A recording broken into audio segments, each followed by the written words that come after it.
Welcome to the Building Up Leaders in Property podcast. I'm your host, Rebecca Bangura, and I'm thrilled to have you here with me today.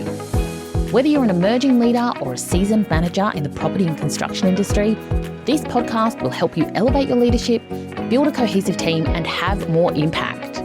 Join me every week where I'll leave you excited and confident to take your next steps. Thanks for being here with me. Now let's get started.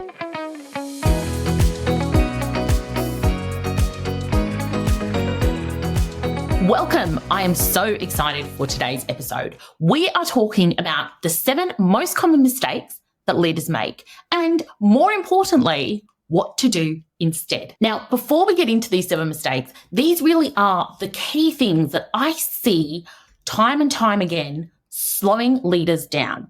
These are the things that are really big barriers to making progress and having the impact that they want, whether it's in terms of the results they achieve, whether it's in terms of their team or their personal professional development. And I really invite you through this conversation to listen really openly. I want you to think about each of these mistakes and consider, how does this apply to me? Because what our brain tends to do is one of 2 things. You will either go into avoidance mode, where you might just immediately dismiss something because it's not necessarily front of mind for you or not necessarily a problem that you have already identified for yourself. Or you might go into the other extreme, which is thinking, oh my God, I'm terrible at this. There is so much work I need to do in this area. Now, what I want to caution you against is either of those things. I want you to really stay open in this conversation and consider each of these 7 mistakes and think about it from the perspective of, what haven't I considered here? And what can I do better? What are the opportunities to make progress in this area? And as always, the purpose of this podcast is never to bring us down or focus on all the terrible things happening in the world or our industry or with us as individuals. It is really about, how do we take steps to get better in what we do as leaders? How do we take steps to create better results and better outcomes for our teams, for our businesses, for our industries, and ultimately for the people that we serve, no matter who that is? So keep an open mind and keep asking yourself, what applies to me? And, if some things don't, that's fine. But even as I was going through my notes preparing for today, my mind was like, oh gosh, I can see how that plays out in myself. Or I can think of specific examples where that has really shown up for me. And this is a really wonderful place to start. So let's get into it. The first mistake I see is using your self-awareness against you. Now, if you've been here for a little while with me, you will know I'm all about self-awareness. I think that is a foundation of every good leader. They know themselves. They know their strengths. They know their weaknesses. They know their values. They know what motivates them, what stresses them. And having that knowledge allows them to lead from a place of confidence. Not because they are perfect at everything, but because they know who they are. And they are not second-guessing themselves or trying to be someone else or something that they are just not. And most leaders know this. They know that they need to have that self-awareness. But the mistake is that they use it against themselves. So this can show up in a few ways. One is that they focus on their weaknesses and try to improve those areas. And this is a real shift in thinking, because certainly when I first studied management and leadership in my undergrad 20 years ago, there was a lot of time spent on talking about weaknesses and how to improve them. And I just don't think that is the right conversation to be having here in 2024 and beyond. I think what we need to be doing is talking about, how do I compensate for my weaknesses so that I can play into my strengths? Now, this means often getting support. It means asking other people to help do the things that you don't do well. And an example of this might be, you may be a brilliant visionary. You may see the big picture, understand the goals, and see the strategy for achieving big things. But you might be lousy at attention to detail. Now, if that is you, that is okay, right? That skill of being a visionary is huge, and that is your strength. The attention to detail, no matter how hard you try, will never come naturally to you. But there are hundreds of thousands of incredible managers and leaders out there who are brilliant at attention to detail. you need one of those people in your team to be the person who takes your vision and works through the nitty-gritty. And in that way, that person or those people complement your skill set. So we don't want you to try and be a well-rounded leader. We want you to lean into your zone of genius, what you do best, and use your self-awareness to make sure that the things you don't do brilliantly are covered off by other people. And this is why we need leadership teams and why every business's success is underpinned not just by leadership, but also by teamwork. Because a great leader knows how to bring the right people together and to get everyone working on all cylinders to create the right results and to have the right skill set to do it. So instead of using self-awareness against you, I want you to think about who you are, what you do best, and use that awareness to make sure you have the right team of people complementing you to achieve the right outcomes. Which takes us to mistake number 2, which is you don't know what your number one priority is. Now, this may sound silly, but it is very common for us to be working towards lots of things.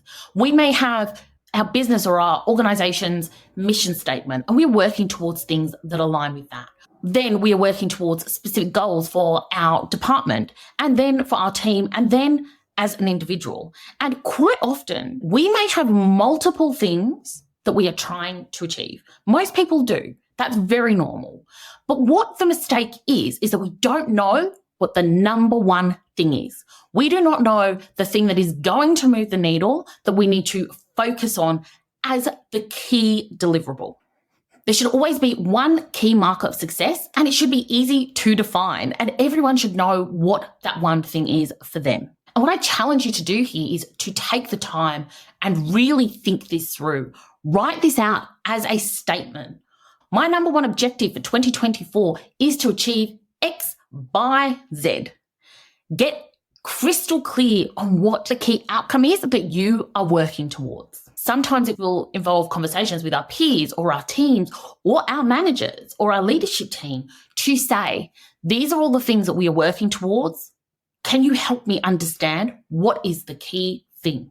What is the number one thing? And this is so important because often we have conversations, we share ideas and goals in isolation of the other conversations we've had and the other placeholders and goals we've set in the past. And we need to look at this holistically. And we always need a single focus. That's not to say that all of the other things drop away entirely. They don't. They're still goals. They're still things you're working towards. But you need to have one focal point. This takes us to number 3. Once we know what that big thing we are working towards is, we need to be able to clearly articulate it. Communication is one of the hardest things for leaders to do. And that's okay because we can learn it, but we need to be willing to do that. And what I want you to walk away with today is, how do I articulate the number one goal to people in a way that they understand and they can apply? Now, we need to do this because, first of all, what is the point of having an objective if everyone doesn't know it? We want everyone to be on this journey together to create the right outcomes. Now, how do we do that is tricky, right? Because we need a message to be simple enough that everyone understands it. But often in our businesses and in our work, what we are trying to achieve is very complex. It involves a complex strategy. But the key is boiling it down to the simplest message. And there's a quote from CJ in West Wing. It's probably my favourite show of all time. And CJ Craig is the chief of staff to the president. And someone says to her, how long did it take you to get them across the line? And she says, more than 5 minutes, less than 20. And anyone that can't articulate their message in that time doesn't understand it properly. And yes, I know it's TV, but that is an idea that I really challenge you to take on, right? If we can't explain anything in 20 minutes, it's because we don't understand it well enough. And so the process becomes, what does someone need to know? How can we take them through an inductive reasoning process where we share the information they need to know so that they understand what needs to be done? And again, you don't need to figure this out overnight, but you do need to work on this, because if we can't communicate well, if we can't articulate our message, then our message doesn't matter. So we want to make sure that we are always articulating our key messages in a way that is clearly understood and resonates with our audience. Hey there, I'm interrupting today's episode because I want to share something special with you. If you've been on a leadership journey with me through this podcast, you know that I'm all about empowering leaders. Now, I have exciting news. I'm about to open the doors for a new intake of coaching clients who are ready to take their leadership skills to the next level and achieve outstanding results. If you're eager to create sustainable success as a leader, I invite you to explore how my exclusive coaching program can help you reach your goals. Whether you're an emerging leader or a seasoned manager, this program is customized to get you results. Don't miss out on this opportunity to invest in your growth as a leader. To learn more, simply visit my website, rebeccavanguru.com, or you can find the link in the show notes. This is your chance to discover if the coaching program is the right fit for you. Okay, now let's get back to today's episode.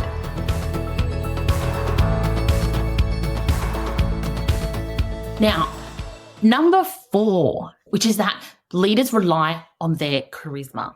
Now, I would love to take credit for this, but this work really is from Jim Collins in Good to Great. I'll link that book in the show notes. It is a fantastic book. But in it, he talks about level 5 leaders and the difference between a level 4 leader who, they are top notch. They are achieving big things in the world. But a level 5 leader has humility. And so instead of rounding the troops up to follow them and what they are doing and what they think is right, a level 5 leader with humility takes the focus off of them. It is not about them. They've detached from their ego in order to have people follow the cause. This is tough, and it requires us to leave our ego at the door, which is, frankly, much easier said than done, but is something that I think we all need to constantly strive for. Because when we do, we are focused on being of service. We are focused on impact. We are focused on results rather than focusing on ourselves. And honestly, when we make that shift, that is when brilliant things happen. And it's also when we are able to make the really tough calls. And this is number 5, is often as leaders, we resist making the tough calls. Whether this is that something isn't working or the right people are on the bus, it can be any number of things. But time and time again, I see leaders knowing what to do. They know that something isn't right, but they resist the discomfort of taking action. And the truth is, as leaders, there are hard calls to be made. If you are someone that wants to surround yourself with yes men and have everything be sunshine and roses all the time, you are not cut out for leadership. Right? We may all want that, but you have to be willing to have the hard conversations, to engage in conflict, to have robust, tough discussions in order to create the best outcomes. And in order to do that, you really need to know what is important. And I urge you to think about what are the tough things that you know you need to do in your role or you need to do within the business that perhaps you haven't taken on yet, and really consider why you haven't. And often, again, this comes back to likability. It comes back to wanting to be a nice person or being seen as a good person or avoiding personal discomfort or making others feel uncomfortable. But in the same way that a personal trainer pushes you to an uncomfortable place, you are always more grateful to the trainer that did that, and you leave the gym feeling stronger, fitter, healthier than the trainer that was soft on you, right? And this is how we need to think about our roles as leaders. It's not about cracking the whip. It is about having the right conversations, having the tough conversations when we need to create the right outcomes. So number 6 is not providing psychological safety to our teams. Now, this is so important, particularly in modern workplaces where we do have hybrid work or we have people working full-time from home. We don't necessarily have the same face-to-face connection that we once did. And there is a lot to this. In fact, I will do a separate podcast on this topic, but I want you to be thinking about how do you show up and ensure that your team and your colleagues feel safe to speak up, to challenge, to raise concerns, to raise opportunities and take risks. And this is important not only from a duty of care perspective, but also from getting the best out of our people and creating a culture where people are valued, where people are respected, and where ideas are shared openly, and risk-taking is part of the conversation and part of the culture. Which takes us to mistake 7, which is leaders who are constantly learning but not applying. Now, if you are anything like me, I am constantly listening to a book or listening to a podcast. And what we can do is consume so much knowledge. And of course, we want to learn, we want to grow, we want to have that growth mindset. But the problem is when all we are doing is consuming and not applying. Because knowledge acquisition, for the sake of knowledge acquisition, is pretty meaningless. We need to be able to discern the information we have and really apply it in practical ways to the work that we are doing. And I know for myself, this is a trap that I can fall into very easily because I love learning. I love hearing new things. I love growing my mind. But my mind as an asset is useless if I do nothing with it.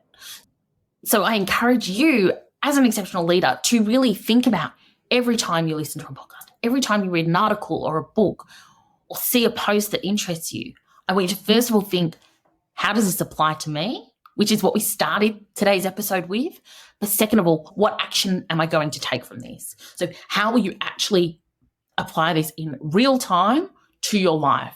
And I want you to not start the next book or the next podcast or the next course or program until you start to actually put what you've learned into practice, because that is where the magic happens. And it is so easy to consume and think that we are growing.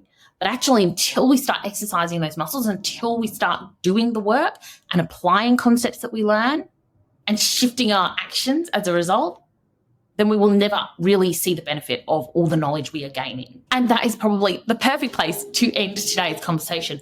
I really want you to think about the 7 mistakes we've spoken about and what to do instead, whether it's using a self-awareness against you, whether it's not articulating that goal and message well, whether it's leading with charisma rather than humility, or struggling to make the tough calls, or not providing that psychological safety to your team, or whether it's acquiring knowledge and not applying it.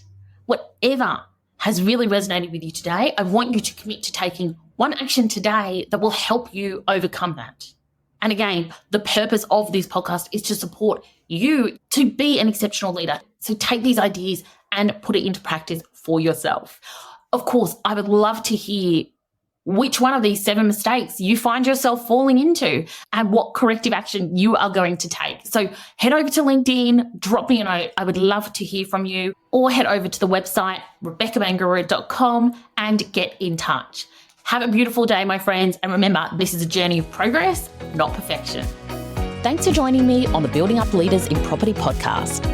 If you're listening on Apple Podcasts or Spotify, I'd love for you to take a moment and review the show if you found it helpful so that other people can find it. Or you might want to share it with a colleague. Thanks again. Have a beautiful day, and I'll see you next time.